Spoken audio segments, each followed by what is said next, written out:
بسم اللہ الرحمن الرحیم الحمدللہ رب العالمین والصلاة والسلام علی رسولہ الکریم محمد وعلی آلہ وصحبہ اجمعین ومن تبعہم بإحسان الی یوم الدین اما بعد۔ میرے بزرگوں اور دوستوں اور اسلامی بھائیوں اور بہنوں، السلام علیکم ورحمۃ اللہ وبرکاتہ۔ گزشتہ درس میں کفر سے متعلق خاص طور پہ کفر اکبر سے متعلق کچھ باتیں آپ کے سامنے بیان کی گئی تھیں۔ آج کے اس درس میں کفر اصغر جو دائرے اسلام سے خارج کرنے والا نہیں ہے، اس سے متعلق کچھ باتیں آپ کے سامنے رکھنے کی کوشش کروں گا۔ میرے بزرگوں اور دوستو، کفر کی میں نے آپ کے سامنے دو قسمیں بیان کی تھیں۔ پہلی قسم کفر اکبر، جس کے کرنے پر انسان اسلامی دائرے سے خارج ہو جاتا ہے، اور اس کا بیان آپ پچھلے درس میں سماعت فرما چکے ہیں۔ کفر کی دوسری قسم ہے کفر اصغر، جس کے کرنے پہ انسان اسلام کے دائرے سے خارج نہیں ہوتا، لیکن اس کے ایمان کے اندر کمی پیدا ہو جاتی ہے، اور اس کفر کا تعلق عمل سے ہے، اس لیے اسے عملی کفر بھی کہا جاتا ہے۔ قرآن و سنت کے اندر بعض گناہوں پہ کفر کا اطلاق کیا گیا ہے، جو کہ کفر اکبر کے درجے کو نہیں پہنچتا۔ یہاں میں بعض اعمال کا ذکر کرنے جا رہا ہوں۔ نمبر 1، کفر نعمت۔ اللہ تعالیٰ کا فرمان ہے، وَضَرَبَ اللَّهُ مَثَلًا قَرْيَةً كانت آمنة مطمئنة يأتيها رزقها رغدا من كل مكان فكفرت بأنعم اللہ، کہ اللہ تعالیٰ اس بستی کی مثال بیان فرماتا ہے جو پورے امن و اطمینان سے تھی۔ اس کی روزی اس کے پاس با فراغت ہر جگہ سے چلی آ رہی تھی، پھر اس نے اللہ کی نعمتوں کا کفر کیا۔ یہ سورہ النحل آیت نمبر 112۔ تو میرے دوستو، اللہ تعالیٰ جب کوئی نعمت دے تو اس نعمت پہ ہمیں اللہ کا شکر ادا کرنا چاہیے۔ نمبر 2، مومن کے ساتھ قتال کرنا۔ نبی صلی اللہ علیہ وسلم فرماتے ہیں، سباب المسلم فسوق وقتالہ کفر، کہ مسلمان کو گالی دینا فسق ہے اور اس کے ساتھ قتال کرنا کفر ہے۔ یہ صحیح بخاری اور صحیح مسلم کی روایت ہے۔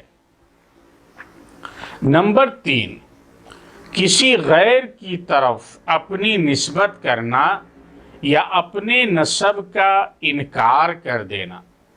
حضرت عبداللہ بن عمرو سے مروی ہے کہ نبی صلی اللہ علیہ وسلم نے فرمایا، آدمی کا جھوٹے نسب کا دعویٰ کرنا یا اپنے نسب کا انکار کرنا کفر ہے۔ اس حدیث کو امام ابن ماجہ نے روایت کیا ہے اور حدیث حسن ہے۔ اور حضرت ابو بکر رضی اللہ عنہ سے مروی حدیث میں ہے کہ نبی صلی اللہ علیہ وسلم نے فرمایا، کسی بھی نسب کا انکار کرنا کفر ہے، گرچہ وہ انکار معمولی ہو۔ یہ حدیث مسند البزار میں حسن درجے کی ہے۔ نمبر 4، غیر اللہ کی قسم کھانا۔ نبی صلی اللہ علیہ وسلم کا فرمان ہے، من حلف بغیر اللہ فقد کفر او اشرک، کہ جس نے غیر اللہ کی قسم کھائی اس نے کفر کیا یا شرک کیا۔ اس حدیث کو امام ترمذی نے روایت کیا ہے اور حدیث صحیح ہے۔ نمبر 5، نسب میں طعنہ زنی کرنا اور کسی میت پر ماتم کرنا۔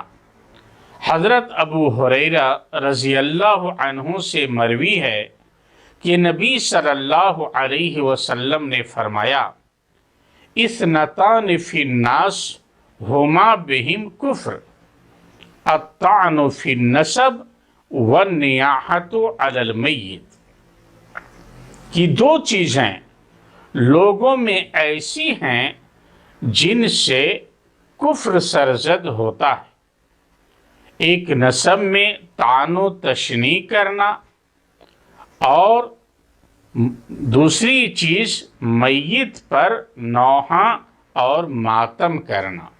یہ صحیح مسلم کی روایت ہے۔ نمبر 6، مسلمانوں کا آپس میں ایک دوسرے کو قتل کرنا۔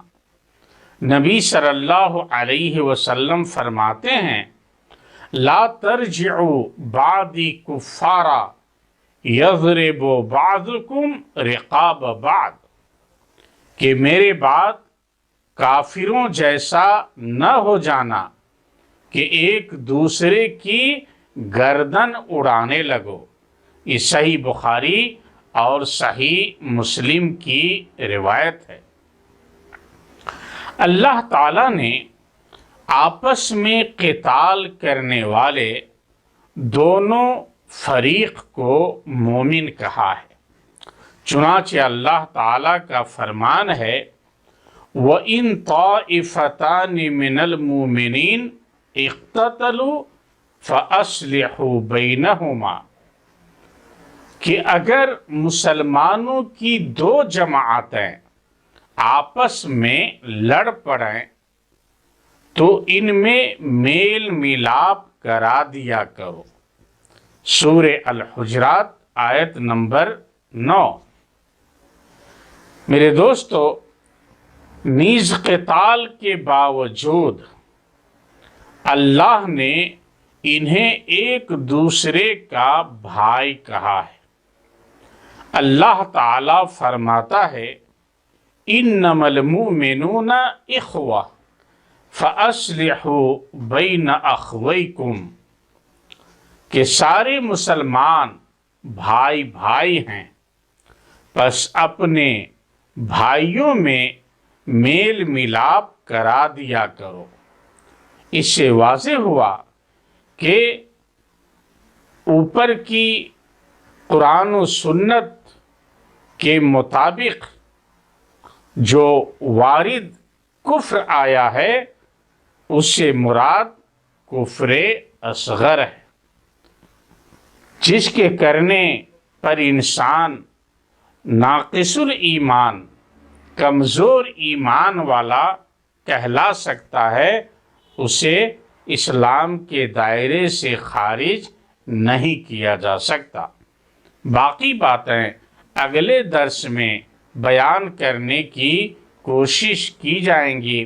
اللہ تعالیٰ سے دعا ہے کہ اللہ تعالیٰ ہم سب کو دین کی باتیں سننے، سمجھنے اور عمل کرنے کی توفیق عطا فرمائے۔ والسلام علیکم ورحمۃ اللہ وبرکاتہ۔